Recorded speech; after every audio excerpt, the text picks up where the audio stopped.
1월 김해 아파트 추락, 4월 광명터널 붕괴와 대구 주상복합 추락, 7월 의령 고속도로 천공기 끼임. 포스코 ENC 현장에서 노래만 4명의 노동자가 일하다 목숨을 잃었습니다. SPC와 DL 그리고 태안화력, 야간 노동, 위험의 외주화로 줄인 비용은 결국 노동자의 죽음으로 돌아왔습니다. 도저히 일을 하기가 힘들다고! 죽겠다고 얘기하는데 죽을 만큼 힘든 건 아니잖아요?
한국노동운동은 1987년 노동자 대투쟁을 통해 새로운 시대를 열었다.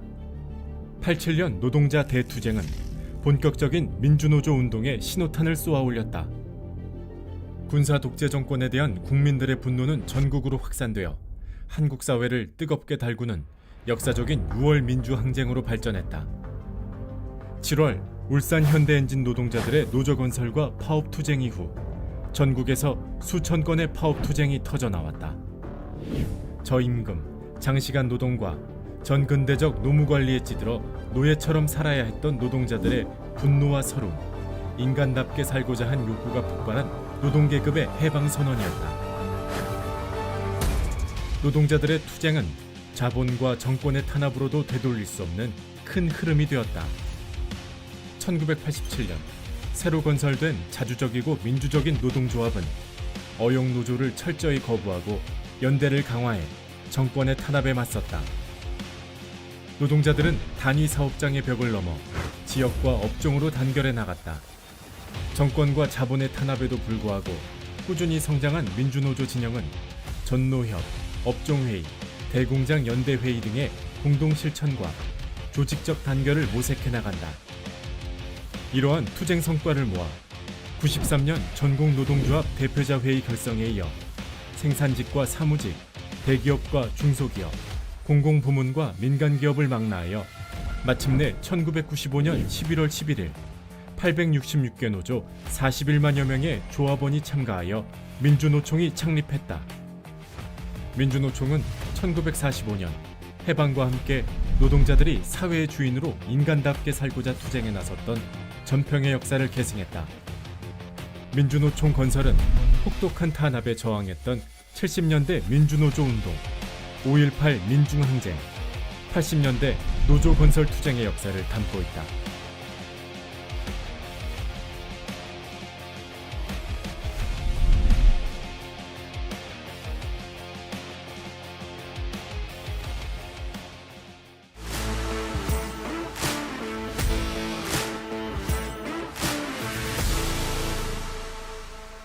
민주노총은 건립 이후 김영삼 정권의 노동법 날치기 통과에 맞서 역사적인 9697 총파업 투쟁을 전개한다. 12월 26일 새벽 6시 신한국당 국회의원 154명은 노동자 민중의 생존권을 파기하는 11개 법안을 단 6분 만에 날치기로 통과시켰다. 민주노총은 노동자 생존권과 민주주의를 지키기 위해 즉각 전면적인 총파업을 선포했다. 산하 전 단위노조에서 즉각 무기한 총파업에 돌입한다. 이에 따라 금속, 대학, 자동차, 전문, 화학, 현총련 등이 아침 8시부터 총파업에 들어간 데 이어 12월 27일에는 4만여 명이 추가로 파업에 합류했다.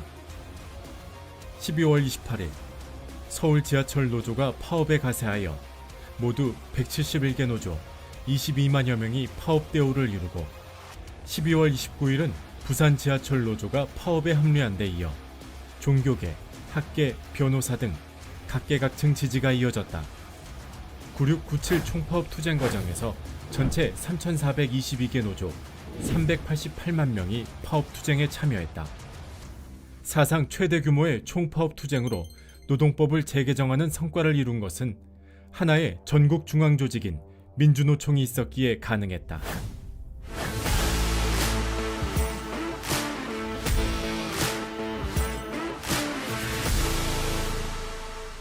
(1997년) IMF 외환위기는 한국 사회의 구조조정과 정리해고, 비정규직과 실업자 양산을 몰고 왔다.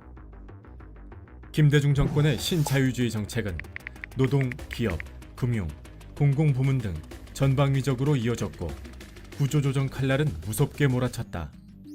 정리해고제, 근로자 파견제 등이 노사정위원회라는 구조를 통해 도입되었다. 금융구조조정으로 주요 은행이 달러 자본의 헐값으로 팔리고 한국 경제는 금융종속, 자본종속의 나락으로 더욱 깊숙이 빠져들었다.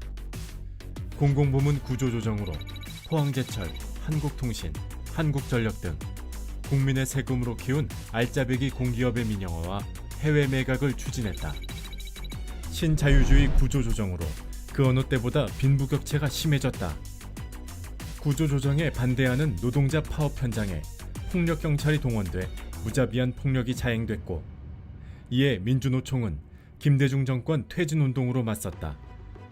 이러한 정부, 자본의 새로운 기업 전략 도입과 신자유주의 세계화는 전 세계에서 가장 빠른 속도로 가장 많은 비정규 노동자를 양산했다. 2003년 손배 가압류로 인한 배다로 열사의 분신과 김주익 열사의 죽음은 노동자들에게 가해진 노동 탄압이 얼마나 극심한지를 보여주는 것이다. 그해 10월 전국 비정규 대회 집회장에서 근로복지공단 비정규 노동자였던 이용석 열사는 비정규 철폐를 외치며 분신했다. 수많은 열사들이 신자유주의 광풍을 온몸으로 막아섰다. 2003년도 같은 경우는 손배 가압류가 노동조합을 탄압하는 유력한 수단이었습니다. 그래서 김주익 회장이 129일 만에 크레인에서 결국 목을 맸죠.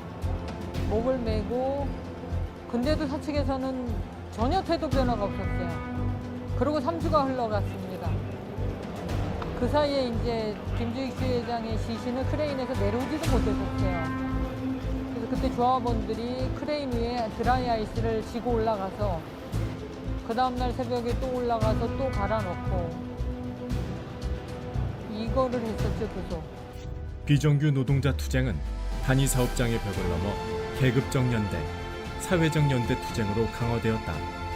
금속 불법 파견 반대 투쟁, 화물 연대 투쟁, 건설기계와 플랜트 노동자들의 투쟁은 비정규 노동자들이 투쟁의 주역으로 등장하고 있음을 예고하였다. 이러한 흐름 속에 민주노총은 비정규 노동자 전략조직기금을 설치하고 비정규직 권리입법 쟁취를 위한 총파업 투쟁을 전개했다. 나아가 민주노총은 농민, 빈민 등 민중들과 연대하여 한미 FTA 저지 민중총궐기, 세상을 바꾸는 총파업 투쟁으로 일떠섰다. 노동자 민중의 투쟁은 2008년 광우병 쇠고기 촛불 투쟁으로 타올랐다.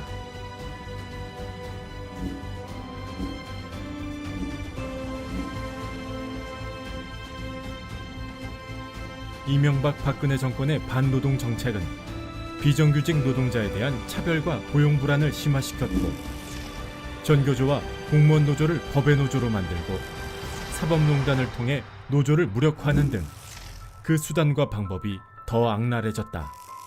그러나 비정규직 노동자들은 노동조합 건설을 통해 이를 돌파해 나갔다. 제가 일일시를 하는 동안 첫날부터 정말 많이 울었었거든요. 아, 이 길은 정말 외로운 길이구나. 라는 생각을 많이 했었는데 그 길에 저희 조합원들이 저희 민주노총 조합원들이 함께 해줬고 또 힘을 줬고 격려해줬거든요. 그런 연대가 없었으면 제가 지금 꼿꼿하게 이 길을 걸어갈 수 없었을 것 같아요. 2007년 비정규직법 시행을 전후로 전개된 이랜드 홈에버 노동조합 파업을 시작으로 KTX 여승무원 투쟁, 기륭전자 투쟁, 현대차, 기아차 등 간접고용 비정규직 투쟁, 화물연대, 의료연대 간병인, 택배 노동자 등 특수고용 투쟁, 짧은 시간에 수만의 대우를 만든 학교 비정규직 투쟁, 직접고용 쟁취를 위한 톨게이트 요금 수납원 투쟁, 마트 노동자 투쟁 등 수많은 비정규직 노동자들의 투쟁이 민주노총 운동의 중심으로 우뚝 서게 된 것이다.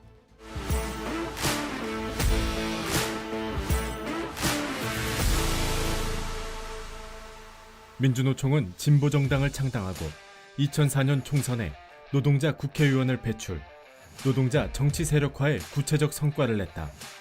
민주노동당은 노동자 민중의 요구를 제도 정치권에서 의제화하고 연대 세력을 모아내는 등 사회정치 영역에서 중요한 역할을 했다.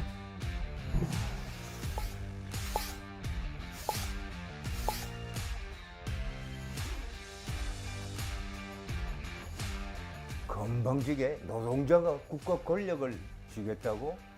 건방지게 노동자가 정당 만들어서 국회를 이렇게 장악하겠다고? 건방지게 노동자들의 중심이 돼서 이 사회를 만들어 가겠다고? 이 사회를 요리하게 하겠다고? 안 돼. 어림도 없는 게 아니야. 그거는 노동조합 하는 게 아니야. 이렇게 하고.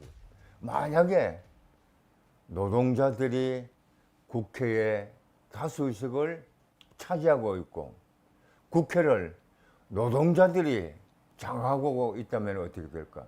최저임금의 문제, 노동시간의 문제 이런 것들 전부 어디에서 풀어야 됩니까?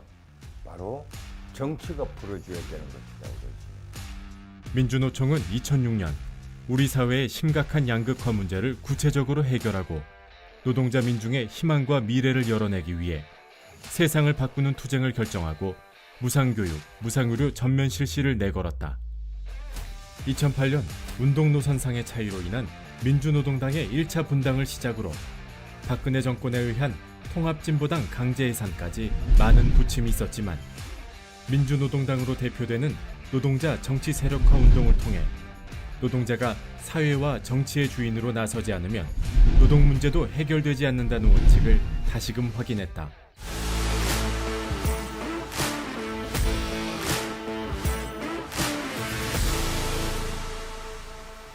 2000년 6.15 시대가 열리면서 민주노총은 노동자 통일운동의 새로운 장을 열었다.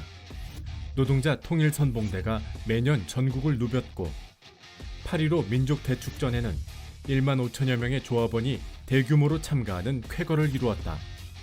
이 과정을 통해 주한미군 철수와 국가보안법 철폐 투쟁에 앞장섰다. 노동계급이 당당하게 자주통일운동의 주력 부대로 나서는 순간이었다. 2002년 민주노총은 미군 장갑차에 의한 중학생 압사 사건을 계기로 살인미군 처벌과 소파 개정 투쟁, 한미합동 군사훈련 저지 투쟁 등 불평등한 한미동맹의 문제를 대중적으로 알려내고 이를 해체하기 위한 투쟁을 전개해왔다. 또한 일본 땅과 국내에 최초로 일제 강제징용 노동자상을 세움으로써 청산하지 못한 일제강점기 역사에 대한 사죄배상 투쟁에 불을 붙였고 2019년 군국주의 부활로 치닫는 일본을 규탄하며 반합의 국민촛불 투쟁을 선도하는 등 민족 자주성 회복 투쟁에 앞장섰다. 제국주의적 경제 예속과 침략에 반대하는 투쟁 역시 민주노총을 중심으로 더욱 힘차게 진행되었다. 2008년 미국 금융위기와 연이어 발생한 2010년 유럽발 재정위기는 한국 경제에도 심각한 영향을 미쳤다. 이 시기 등장한 이명박 박근혜 정권은 신자유주의 정책을 강화하며 경제 위기를 핑계로 민주노총 죽이기에 혈안이 돼 있었다. 민주노총은 2015년 한 해 동안 3번의 총파업을 성사시켰고 11월 전국 노동자 대회에서 박근혜 퇴진을 전면에 걸고 전 민중 세력이 단결한 민중 총궐기 투쟁에 깃발을 올렸다. 13만의 박근혜 퇴진 총궐기 투쟁과 백남기 농민의 죽음은 국민들 속에 항쟁의 불씨를 당겼고, 이어 드러난 최순실 국정농단이 촉매제가 되어 마침내 1700만 촛불 항쟁으로 타올라 불의한 정권을 끌어내렸다. 과거 전 국민적 항쟁 이후 노동자들의 투쟁이 이어졌다면, 민주노총 건설 이후에는 노동자가 민중 총궐기를 선도하고 전 국민적 항쟁에 앞장섬으로써 사회 변혁의 주역으로 우뚝 서게 되었다. 내가 지금 이렇게 일을 할 수 있고 조금이라도 괜찮아졌던 이유는 앞에 계신 모든 분들이 우리도 모르게 만들어 주셨던 길이다. 그거를 받기만 하고 여기서 멈추면 그 길이 끊기지 않겠느냐. 진정한 노동조합은 사회적 혁신을 통해서 나만 아니면 되는 이기주의가 아니라 내가 좋고 남도 좋고 다른 사람도 좋고. 기후위기와 코로나19 팬데믹이 가속화시킨 세계적 산업전환과 심화되는 불평등 속에 각국은 생존을 위한 체제교체에 나서고 있다. 민주노총은 대전환기 노동자가 주인되는 세상을 향해 새로운 대안체제로의 투쟁을 시작했다.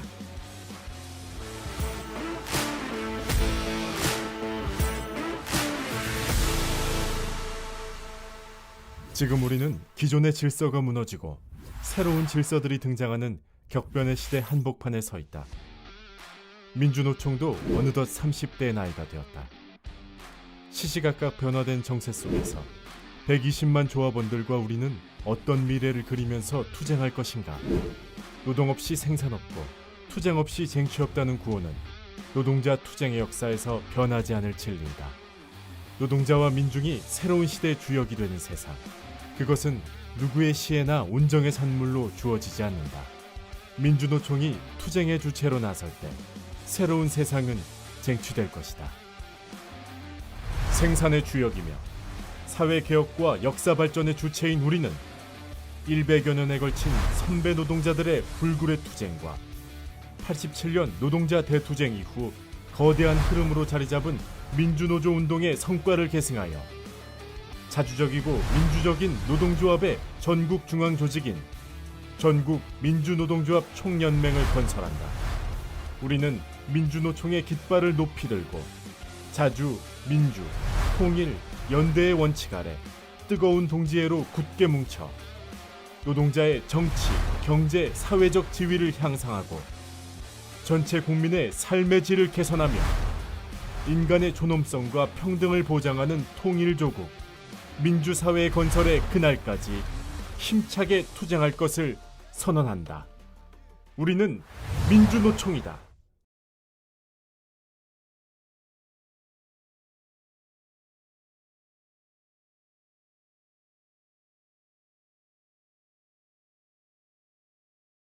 세상의 첫발, 침묵과 금기, 부조리한 상식을 깨는 첫 발자국은 힘듭니다.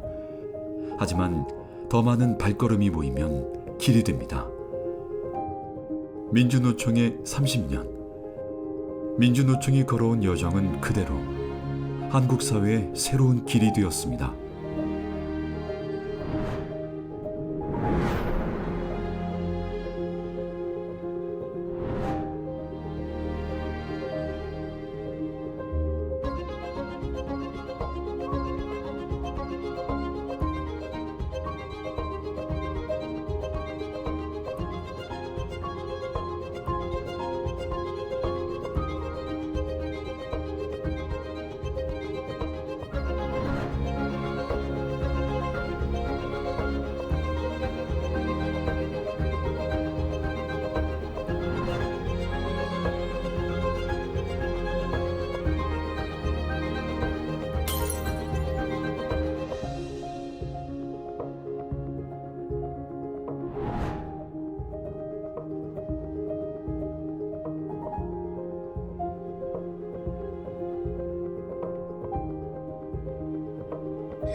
민주노총이 걷고 넓히고 닦아온 길은 이제는 모두의 길이 되었습니다. 세상의 상식이자 이정표가 되었습니다. 여럿이 함께 걷는 역사의 길이 되었습니다.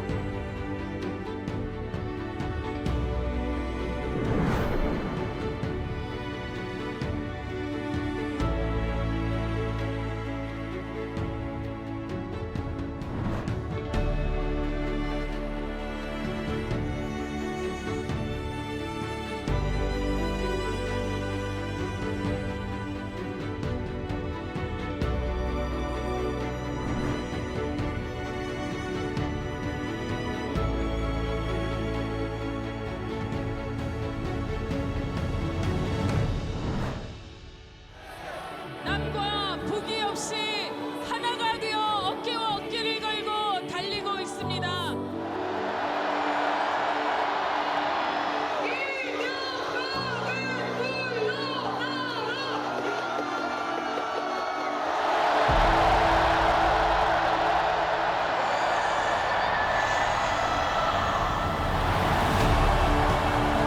내란 세력 청산하고 사회대개혁 실현하자! 때로는 돌부리에 걸려 넘어지기도 했고 때로는 큰 바위에 돌아가야 하기도 했습니다. 하지만 이 길에 대한 확신, 동지에 대한 믿음, 더 나은 세상을 향한 희망이 있었기에 우리는 멈출 수 없었습니다.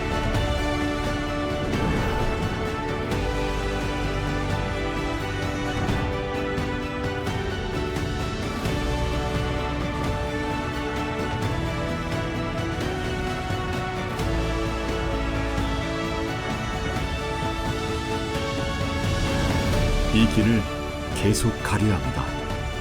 더 많은 사람들과 더 길을 넓히며 모두를 위한 길을 가려야 합니다. 당연히 쉽지 않겠죠. 우리의 30년처럼요. 하지만 우리의 30년처럼 민주노총은 결국 길을 열겠습니다.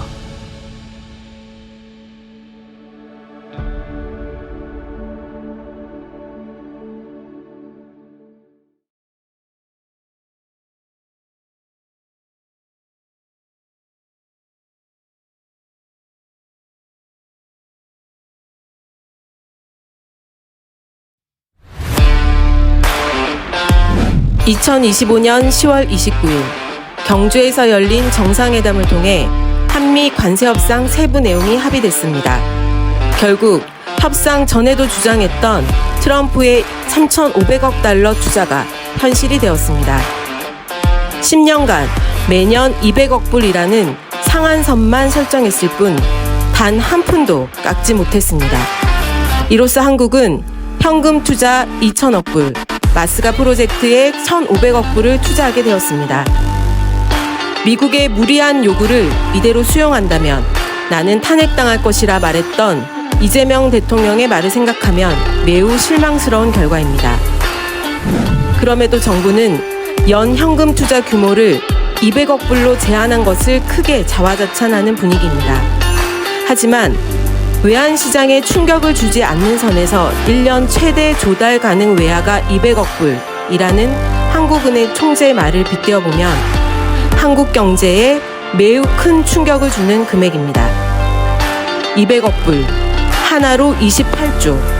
이 돈은 1년 농업 예산이며 IMF 구조금융 요청 액수에 달합니다.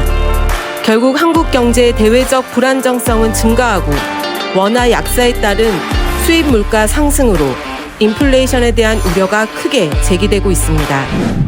이재명 정부는 이번 협상을 잘 방어했다며 자화자찬하고 있지만 한미 FTA를 체결하고도 관세는 15%로 상승했고 전 국민 한 사람이 10년 동안 540만 원을 뜯기는 수탈에 불과한 결과입니다. 세부적인 합의 내용에 들어가 보면 더욱 문제는 심각합니다. 2천억 달러의 투자처를 결정하는 데에도 한국 정부는 의견을 제출할 뿐이고 결정은 미국 상무부 장관이 위원장으로 있는 투자위원회가 결정합니다. 투자금이 안전한 곳에 투자되었는지, 수익성은 있는지, 전혀 관여할 수 없는 깜깜이 투자에 어마어마한 국가 재정이 투입된다는 것입니다. 미국의 강제 투자로 인한 손해는 고스란히 우리 국가의 빚으로 남게 되는 매우 불평등한 협상이 이번 관세 협상입니다. 협상의 성과로 꼽는 핵 잠수함 건조도 마찬가지입니다. 미 트럼프는 협상 이전부터 동맹의 현대화라는 미명하에 과도한 국방비와 미국 무기 체계 도입을 강요해왔습니다. 핵 잠수함은 미국의 이러한 요구의 일환으로 고농축 우라늄을 확산하지 못하는 상황에서 미국에서 잠수함을 만들게 됩니다. 이렇게 만들어진 핵 잠수함은 미국의 무기 수출 통제법과 대외 군사 판매 제도에 따라 엄격하게 통제됩니다. 결론적으로 핵 잠수함은 한반도 해역을 수호하기보다는 대중국 감시에 이용되며 동북아 지역의 긴장을 고조시키며 자국의 안보에 위험만 가중시키게 될 것입니다. 이미 우리 국민들은 미 트럼프의 대미 투자 요구에 80%나 부당하다고 응답해왔습니다. 기존의 친미국적인 정서를 고려한다면 매우 높은 수치입니다. 또한 국가 경제 운명을 좌지우지할 수 있는 이 중요한 결정을 국회의 검증도 없이 결정할 수 없습니다. 국회의 비준 절차와 국민적인 검증, 의견을 물어 반드시 이번 관세 협상은 재고되고 철회되어야 합니다. 이유는 너무나 자명합니다. 대미 투자 3,500억 달러에 비해 이번 투자 결정이 입게 될 후과에 대한 검증이 너무나 미흡하기 때문입니다. 이번 결정으로 기업의 수출 불안정성이 해소된다는 보장도 없으며 오히려 한국 제조업, 노동자 국민의 경제적 기반, 그로 인한 삶의 불확실성은 더욱 크기 때문입니다. 국민의 삶과 국가의 경제를 담보로 하는 불확실한 투자는 반드시 철회되어야 합니다. 이에 민주노총은 이재명 정부와 국회에 국민의 이름으로 요구합니다. 대미투자 관세협상은 원천 무효이다. 관세협상 당장 철회하라. 한국 경제 거덜내고 평화안보 위협하는 불평등 협상 원천 무효 즉각 철회하라.